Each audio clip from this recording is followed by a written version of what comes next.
Hi Curio friends! Today I wanted to talk to you a little bit about the Hispanic holiday Dia de los Muertos, Day of the Dead. Dia de los Muertos is a holiday that occurs around the same time as Halloween, but a lot of people think that it's the same, and it's really different. So for Dia de los Muertos, children do not get dressed in costumes and go door to door for trick-or-treating. This holiday is a wonderful celebration of life, where family members make something that looks like this called an ofrenda. On the ofrenda, it's kind of like a mantle or a space where different things that help you to remember your lost loved ones are placed. So normally on an ofrenda, you would see beautiful flowers, you would see pictures of lost loved ones, you would see some of their favorite foods, and you would also see different skulls or sugar skulls that are also something that are common to see during Dia de los Muertos. Every family's ofrenda looks different because every family is different. Some people have lost a lot of loved ones and they have a lot of people to remember, and some people do a much more smaller version of an ofrenda. So this would be an example of a very large ofrenda with lots of beautiful flowers, possibly even somebody that could have had, maybe a little bit of kind of celebrity status to have something this large, open, so many flowers and so many details added to it. So every ofrenda is different, and there's all different kinds of decorations to add to it. Sometimes, which is why I like to do this project sometimes too with younger kids, the skulls can even be a little bit silly. It is supposed to be fun, exciting, enjoyable, because you're supposed to be remembering a beautiful life well lived for your family members. So even though it's dealing with the idea of passing, it's supposed to be a celebration of life. One thing that we see a lot on ofrendas and in the Mexican holiday of Dia de los Muertos is sugar skulls. And these are little tiny skulls that are made of an edible sugar, and they're decorated with all kind of really bright colors. Sometimes they can be extremely detailed, and other times they can be a little less colorful. This would be an example of some very highly decorated sugar skulls. So in no way today while you're making yours does it need to be this detailed, but depending on your artistic ability, it absolutely could be. You may be familiar with some different movies that have come out about Day of the Dead.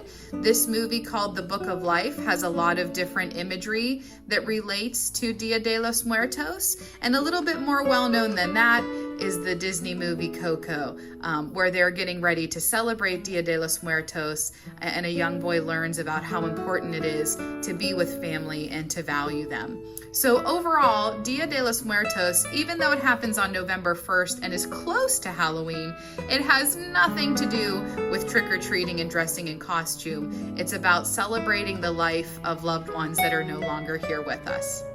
Today we are working on our sugar skull kit. Once you get your kit, make sure that you open it really carefully so that we can still use our gray paper as a messy mat to cover the surface while we're working. In your kit, you'll have almost everything you need to paint with today. You'll have your paints, and you could choose to paint in these little containers and open them and use the paint from there. But we also have a palette. This is where you can mix your colors together. So if you want to make anything lighter or darker, you could mix those colors into this container. And you could also wash it and reuse it and have it for many times other than just for painting today. You also have a really tiny paintbrush included in your palette and your kit today. So you're going to be using just this one size because our project is pretty detailed. Like I said, you're going to want to make sure that you keep this messy mat here so that you can cover your workspace, and you'll want to turn over your project to get started. Some of you had a choice today between doing this really neat sugar skull that's more of a female. She's actually inspired by the artist Frida Kahlo. Or you could also be doing this kind of more manly with a mustache sugar skull today. And the colors and the way that you choose to do this is completely up to you. The couple extra things that you'll need today is you will need a paper towel that I've included in that for you in that bag so that you can all make sure you have one. And you'll also need a container of water so that you can wash your brush out in between colors. And I've included that for you guys today as well. So like I said, you could choose to use your paints like this, or you could totally choose to put them on your palette. My palette today is going to be a paper plate, so I am going to be working off of something that looks a little messier like this, but it'll still definitely do the job. So one thing that I did a little bit differently for my project than yours was I tried to draw my sugar skull on first and then paint the background on top of it. But as you can see, it covered up quite a bit of my sugar skull. So for your projects, I decided to do the sugar skull after I painted the background. So your canvas already has paint on it. The reason why I painted the background for you is because if we didn't, it would kind of have like a matte, blank, kind of dull finish to it, and it would really soak up all of your paint. So it's nice to really get that base layer in there and make sure that you have a really nice smooth surface. I did some white and mixed some gray into it, so you might notice some heavier spots with grays and heavier spots with some lighter colors. So what we're going to be doing is we're going to be painting it any way and any colors that you want to. So if you want to do this and you want to use kind of the same color tones the whole time, you can, or you might just choose to do something that's a little bit more fun and freeing. You have a very, very tiny brush, and you always want to hold your paintbrush like a pencil. So we want to be holding our paintbrush up here. I'm actually going to be starting in the middle today, because if you start on the edges, when you try to do the middle, you're going to be crossing over wet paint. So I always like to start in the middle. I'm going to start with my favorite color, which is blue, and you are more than welcome to just apply it as it is, or you could add different shades to it. I could always add a little bit of purple to this to make it a little bit darker. I could also decide, do I want to keep things the same on both sides, or do I want to make it so that it's not symmetrical? My brain can't handle that. I need things to be symmetrical, so I like doing things the same on both sides. And I know that some of you have a short amount of time, some of you have longer, so it is nice to kind of have this kit opportunity available to you, because you can take these home and you can continue working on this anytime. And I always constantly turn my canvas while I'm working on my items that I'm painting so that I don't get too messy. And I'm always kind of working close to where my canvas is. So instead of working way down here, I would turn that so it's close to me so that I can work on that. So I like to use a lot of different colors. So I'm going to wash my brush out. It's very, very important that you dry it. If you don't, you'll kind of have this runny, really wet consistency around your project. And one thing you can try to do after you're done listening to me on the video is that you could actually really use this as a really nice, quiet, relaxing time. Some people don't really realize it, but when you're repeating the same brush strokes over and over again, it can actually put you into a space of meditation where it kind of helps you to be able to relax. You find comfort in repeating the same shapes and lines over and over. And it gives you the opportunity to just take a minute from that busy, hectic day and just to relax. I'm going to mix together a little bit of purple and my blue to make a purpley blue to do some of my in-between sections with this really pretty purple blue. I can always add white to things to make it lighter also. So you have a lot of colors, and you can have even more if you're mixing together also. And you have a lot of decisions you can be making. None of them should be stressful, but you have decisions of, are you going to paint this in? Are you going to leave that empty? Like when you get down to the teeth, are you going to paint those in or leave them empty? It's completely up to you. And if I wanted to, I could even do this entire project in like 1 or 2 shades of color. I could do everything with blues and purples today if I wanted to. Or you can play around with a lot of different colors. There's really no wrong way to do it. It's more about you being able to find time to be able to relax and take time to make art. and also the opportunity to learn about a different culture and how they go about their different celebrations and why. Helps us to be more culturally aware. I really like this kind of purple and blue concept. I think I'm going to stick with it. And there's nothing stopping you from, I could do something where, like I said, I mix together this purple and blue color, and I can make it a little darker. I could even do something where I start off with this part of my nose with a darker purple.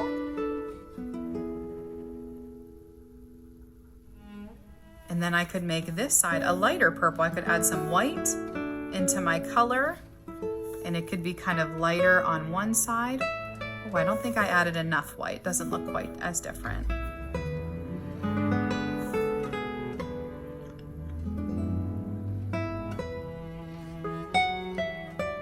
So I could have something where I have half of this one color, the other half a different shade of it, and I can kind of blend it in the middle. You can even keep some of your blending choppy if you want. That's more of a painterly style, to have things more choppy. But try today, because these spots are so small, you don't want to have too much paint on your brush. At any time you could wash it and dry it, or you could also just kind of rub some of that extra paint off onto your paper towel. And you want to try to keep this nice and close together so that you're able to work on it in a really tiny, little intricate little spaces. One thing I wanted to show you today also, and I will give you a Q-tip so you can make little polka dots as well, but you could also use the back of your paintbrush, and I can show you it on the messy mat. You could actually take your color and you could put like a good size amount of paint on it and push that down against your surface, and you have these really nice dots too. And I know sometimes whenever you can be working on different things like this, you might be confused as to, like, should I leave the eyes open? What should I do with them?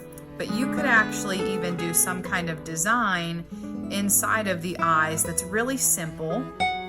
It's really successful because you're stamping for the most part, and you can get like a really beautiful symmetrical look without trying too hard. And I would just wipe this off when I'm done with my paper towel. And I'm actually going to continue. I'm going to do some blue next.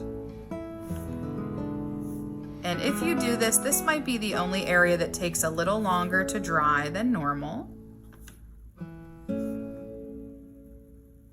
And I could leave it. I could put even more polka dots in between.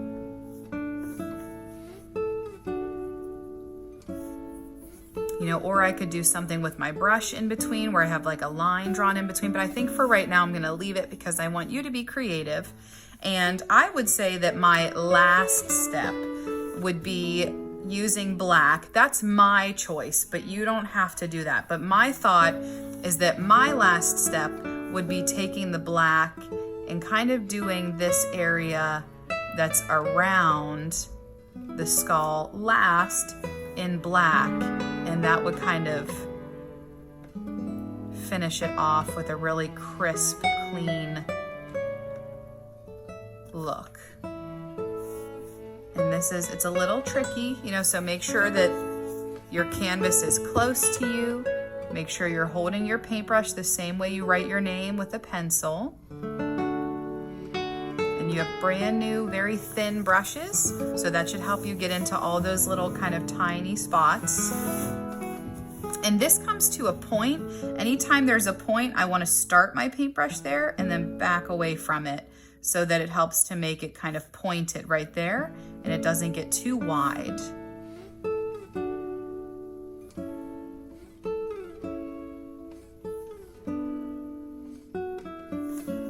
And I would continue to do that all the way around. These areas in the corners, if you want to add something there, polka dots, if you want to do some diagonal lines coming off of it, if you want to paint them in a little bit, you're more than welcome to. But this is for you to be able to work on at your own pacing. Feel free to take it home. Even if you have extra paint that you scooped out onto your palette, if it's still clean, you could take your brush and scoop it right back into your container and use it another time at home. So please take your time, enjoy, find it relaxing, not frustrating. And whenever you're all finished, be sure to take pictures, upload them on social media, and tag Curio Cool. Happy Dia de los Muertos!